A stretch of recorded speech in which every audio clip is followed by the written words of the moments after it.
আওয়ামী লীগ করবে, কেউ বিএনপি করবে, কেউ জাতীয় পার্টি করবে, কেউ জামাত করবে, কেউ জাসদ করবে।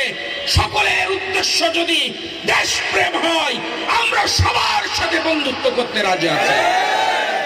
আর দেশপ্রেম যদি আপনার উদ্দেশ্য না হয়, মানবতার মুক্তি যদি আপনার উদ্দেশ্য না হয়, মানুষের কল্যাণ যদি আপনার উদ্দেশ্য না হয়, তাহলে আপনি যাই হন না কেন, আপনার বিরুদ্ধে বিদ্রোহ করার জন্য আমরা প্রস্তুত আছি।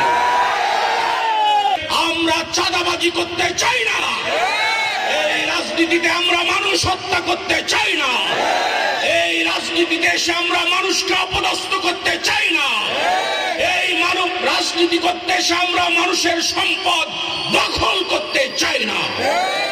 আমরা কারোর কাছে ঠিকাদারি নিয়ে আমরা রাজনীতি করি না।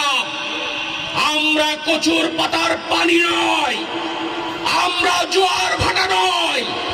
বাংলাদেশে আমরা ছিলাম, বাংলাদেশে আমরা আছি, বাংলাদেশে আমরা থাকবো ইনশাআল্লাহ। আমাদের বিদায় করার জন্য অনেক চেষ্টা করেছিল, আমাদের দেশ থেকে অন্য দেশে চলে যাওয়ার জন্য অনেক অফার দিয়েছিল, কিন্তু আমরা বলতে চাই এই দেশে আমাদের জন্ম, এই দেশে আমরা মরতে চাই, বেঁচে থাকলে এই দেশেই মাথা উঁচু করে বাঁচতে চাই। প্রশান্ত মহাসাগরের পাশে দাঁড়িয়ে কাগজের নৌকা বানিয়ে পানিতে ভাসাতে ভালোই লাগে, কিন্তু এই প্রশান্ত মহাসাগর যদি একবার উতলে ওঠে, তাহলে তার বুকে আটলান্টিক সাগরকেও তারা